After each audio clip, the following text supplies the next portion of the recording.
Can everybody hear me? Okay, good. Mic check. Do you have a mic? Okay. Mr. Secretary, all yours. Well, hey everybody, thanks for being here. It's been incredible to spend time with these troops. I think America needs to know what the sons and daughters of our country are doing along our southern border, here in New Mexico and across the entirety of the border. And the reason we're here today, at almost around the 100-day mark of President Trump's administration, is because you're standing on a national defense area. This may as well be a military base inside the United States of America. Newly announced, newly formed. Well, we've got, hand me that sign over there. You've got signs like this one all across the border wall, facing into Mexico. Clear English, clear Spanish. This is Department of Defense property. The National Defense Area, formerly known as the Fort Huachuca Annex Zone, is federal property. Any illegal attempting to enter that zone is entering a military base, a federal protected area. You can be detained, you will be detained. You will be interdicted by U.S. troops and Border Patrol working together.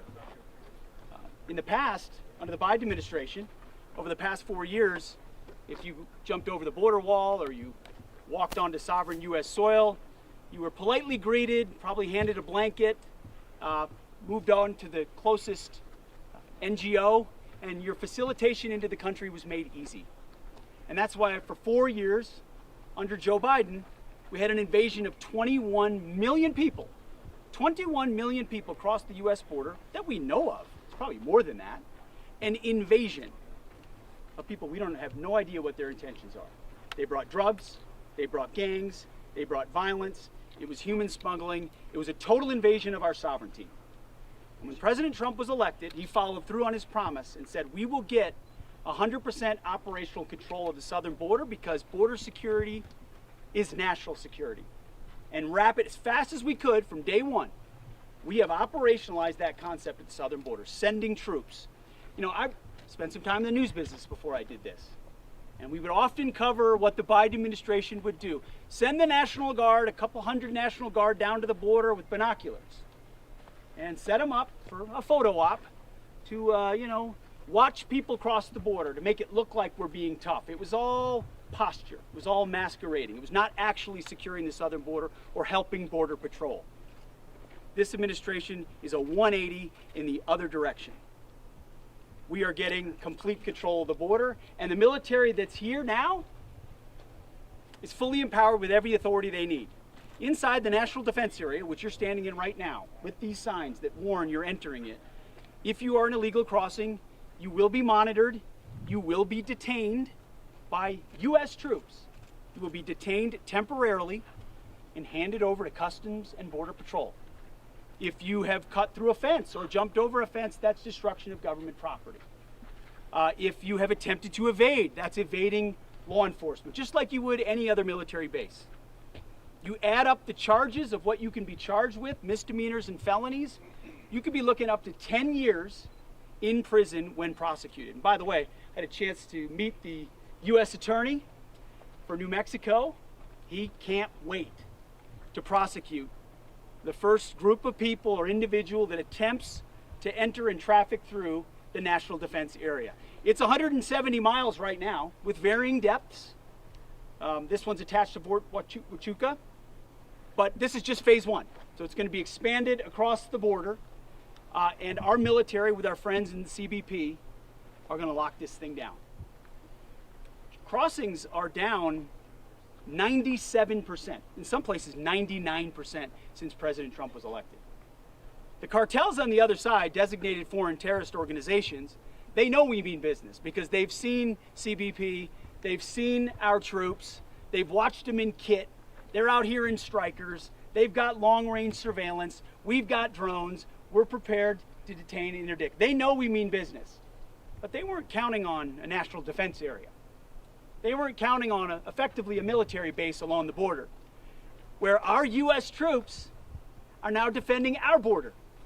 Had a chance to meet staff sergeants and second lieutenants and company commanders and battalion commanders and all the troops in between. And they are motivated.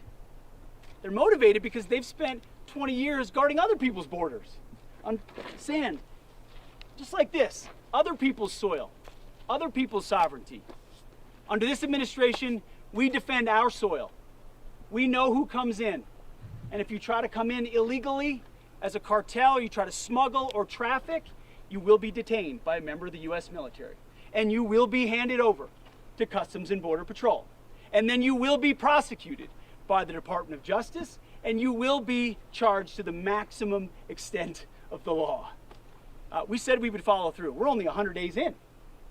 But when I see the motivation of these guys, these members of a Stryker battalion or the Marine Corps that are doing their job, putting in barriers, surveilling, patrolling, they're motivated because they're doing it for us.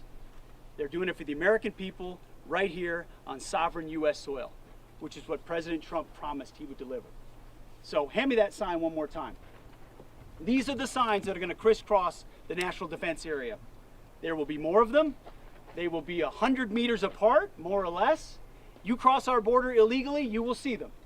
It's clearly posted, and when you ignore them, you will be prosecuted. That's the kind of message President Trump has sent from day one. I want to end by noting that this mission is not without risk. I had a chance to meet one of the medics who was first on scene with a couple of the Marines that we lost on this mission, a rollover, vehicle rollover. I'm going to have a chance to talk to the families soon. In fact, I believe just this afternoon. We want to express our dearest condolences, a recognition that no service is without sacrifice and no mission is routine. These are incredible Americans. I was told the third that was in critical condition is improving, thank God, thanks to the care immediately provided on site. So I know when I look at the metrics in the Pentagon that there's a human being behind every interdiction, every single reconnaissance, every single mission. And we take that seriously, and my job is to give them every authority, every backup possible. And President Trump, every single day, is focused on the sovereignty and protection of the American people. This mission right here is what America First looks like. This mission is peace through strength. It's a mission on our soil, protecting our people, and we're 100% committed to it on day one, on day 100, and all 4 years. So thank you all for greeting us here, and I want to thank all the troops involved in this mission and those that will be in the future, and our partners in Border Patrol, who I'm looking at right here. Dozens and dozens of men and women who've been given it every day for years, and all they wanted was some backup. And President Trump was elected. The American people wanted that backup, and we're giving it to you. So thank you for what you're doing. It's our honor. It's an honor to be here today. Thank you all very much. Appreciate it. Can we ask one quick question? No questions today, guys.